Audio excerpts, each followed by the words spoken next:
For more than 4 decades, a man terrorized California. He committed 13 murders, more than 50 rapes, and over 100 burglaries. Police had fingerprints, they had DNA, but for years they had no idea who he was. This man became known as the Golden State Killer. Golden State Killer. Golden State Killer. Golden State Killer. Golden State Killer. Golden State Killer. Golden State Killer. Imagine this for a moment. It's the middle of the night. Your neighborhood is completely silent. You're asleep in your bed, completely unaware that anything is wrong. Then suddenly, you wake up. Your eyes slowly adjust to the darkness, and that's when you see it. A shadow standing at the foot of your bed. A man wearing a mask. In his hand is a flashlight, and he shines it directly into your face so you can't see him clearly. Your heart starts racing. Before you even have time to react, he whispers something that sends a chill down your spine. Don't scream, or I'll kill you. But the most terrifying part is that he doesn't leave. Instead, he ties you up slowly and calmly, like he's done this many times before. Then he walks into your kitchen, opens your fridge, eats your food, and even drinks a beer from your house. And he moves around your home like he owns it. For the victims of one of the most infamous criminals in American history. And the most shocking part is that when he was finally caught, he wasn't some mysterious drifter hiding in the shadows. He was a 72-year-old grandfather, living a quiet suburban life. The story actually begins in the mid-1970s in a quiet town called Visalia, California. Residents started reporting something strange. Homes were being broken into during the night. But unlike normal burglaries, the thief wasn't stealing expensive things. He ignored jewelry. He ignored cash.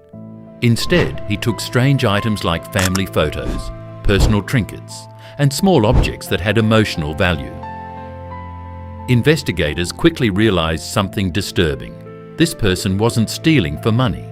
He was stealing for psychological control. Police eventually gave him a name, the Visalia Ransacker. Between 1974 and 1975, he broke into dozens of homes, leaving entire neighborhoods terrified. But the crime soon became far more violent. In 1976, a new series of attacks began in the Sacramento area. The criminal now had a new name, the East Area Rapist. His method was terrifyingly precise. He usually targeted young couples in suburban homes. Late at night, he would sneak into the house through a window or sliding door. Sometimes he had already broken into the home days earlier, unlocking windows so he could return later. Then he would wake the couple up at gunpoint and tie the man up first. What he did next was something investigators would never forget. He placed a stack of ceramic plates on the man's back and whispered a threat. "If I hear those plates move, I'll kill everyone in this house." The message was clear. Don't move, don't breathe, don't try anything. While the terrified victims lay helpless in their own home, the attacker would spend hours inside. He walked through their house, searched their belongings, sometimes ate their food, sometimes drank their alcohol, and sometimes simply stood in the dark, watching. The psychological terror he created was just as devastating as the crime itself. The attacks kept happening again and again. Soon the entire region of California was living in fear. People installed alarms, bought guard dogs, and neighbors began forming night patrols. But none of it stopped him, because somehow he always seemed to be one step ahead. So how did this man manage to commit so many crimes without being caught? The answer is chilling. The Golden State Killer wasn't just lucky, he was extremely careful. He spent weeks scouting neighborhoods before attacking. He studied escape routes and sometimes even hid tools and weapons around the area days in advance. When police began searching for him, he would disappear into the darkness. Investigators later realized something even more disturbing.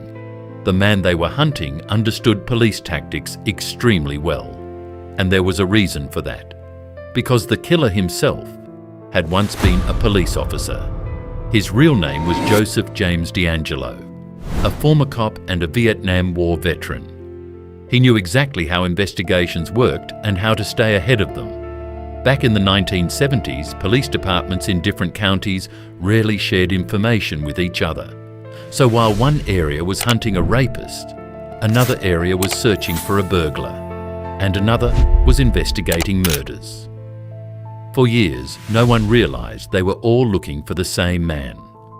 By the late 1970s, the East Area rapist suddenly disappeared and the attack stopped. For a moment, people believed the nightmare might finally be over, but they were wrong. The killer had simply moved to Southern California, and something about him had changed. The crimes were becoming even more brutal. The rapes turned into murders. Victims were attacked in their own homes, often with objects found at the scene. The violence was savage and unpredictable, leaving investigators shocked by the brutality of the crimes. Couples were found murdered in their bedrooms, and entire communities were once again living in fear. Then, in 1986, something strange happened. After the murder of 18-year-old Janelle Cruz, the attack suddenly stopped. Just like before, the killer vanished. No more murders, no more rapes, no more break-ins. It was as if he had disappeared from the face of the earth. For the next 3 decades, the case went cold. Victims and their families were left with no answers, and the monster responsible was still out there somewhere. Then, in 2018, a breakthrough came that would change criminal investigations forever. An investigator named Paul Holes refused to let the case die. He decided to try something experimental. Using DNA collected from crime scenes decades earlier, investigators uploaded the genetic profile to a public genealogy website called GADmatch. This wasn't a criminal database. It was a website people used to trace their family ancestry. Investigators weren't searching for the killer directly. They were searching for his relatives. By building an enormous family tree using distant cousins and genetic connections, investigators slowly narrowed the search down generation by generation. Eventually, the search led them to one man, Joseph James DeAngelo, a 72-year-old living in Citrus Heights, California. He was a retired mechanic, a quiet neighbor, and a grandfather who appeared to live a completely ordinary life. Police began secretly watching him. They waited patiently for the right moment. One day, DeAngelo threw something away in the trash. Investigators collected it and tested the DNA. The result came back as a perfect match. After more than 40 years, the ghost finally had a face. In April 2018, police surrounded DeAngelo's home and arrested him. The man who had terrorized California for decades was finally in handcuffs. When the news broke, the world was stunned. To his neighbors, he was just an old man who complained about his lawn. But behind that ordinary life was one of the most notorious serial criminals in American history. In court, DeAngelo appeared weak and fragile, but the survivors of his attacks remembered the man who had stood in their bedrooms in the dark. In 2020, Joseph James DeAngelo was sentenced to life in prison without the possibility of parole. For more than 40 years, he believed he had gotten away with it.